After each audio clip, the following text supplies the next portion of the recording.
Тикшерүче Оксана Волкова өстәлендә мошенниклардан зыян күрүчеләрнең гаризалары. Кемнедер ирең сугышып кешене җәрәхәтләгән, шуның өчен акча кирәк дип телефоннан алдаганнар. Икенчесе займ алыр өчен социаль шелтәрдә банк картасының номерын күрсәтеп, хәләл акчаларыннан колак каккан. Затлы, тунлы булырга теләп акчаларын югалтканнар да бар. 24 декабря 2016 года, а также 2016 елның 5 һәм 24 декабрендә билгесез зат Одноклассники социаль шелтәрдә Нурлат шәһәрендә яшәүче Глухова Ирина Алексеевна исеменә бирелгән паспорт күчермәсе белән 18 мең һәм 60 мең 945 сум акчаны үзләштерә. Зыян күрүче хатын-кызлар тун һәм күн тун алыр өчен әлеге билгесез затка акча күчерә.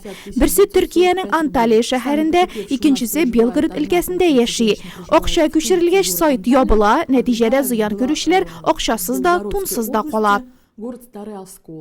Элегрәк мошенниклар тузагына өлкән яшьтәге кешеләр, пенсионерлар һәм ялгыз яшәүчеләр ешрак эләксә, хәзер алдакчылар уйлап тапкан берсеннән-берсе мәкерле ысулларга урта яшьтәге белемле, вазифа биләүче затлар да каба. Хәйләкәр җинаятьчеләр корбаны булмас өчен нәрсә эшләргә кирәк? Нурлатлылар фикерен белик. Туганнарыгызга перезвонить итәргә кирәк. Бесплатно сыр мышеловка не бывает, мин русча татарча да инде. Внимательно булырга кирәк.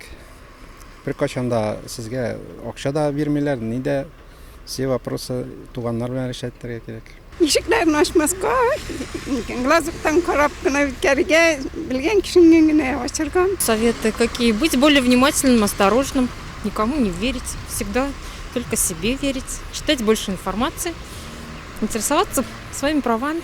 Хукук саклаучылар исә һәрчак уяу булырга, шик тудырган шалтыратулар, кешеләр, тәкъдимнәр булса, полициягә хәбәр итәргә киңәш бирә. Чөнки мошенникларның эзенә төшүе бик авыр. За 2 месяца Быелның 2 айында шундый төрдәге 5 җинаять теркәлде. 4-се интернет челтәре аша башкарылса, берсе телефон аркылы була. Әлеге мошенниклык фактлары буенча җинаять эшләре кузгатылды һәм алар авыр ачылучы җинаятләргә керә.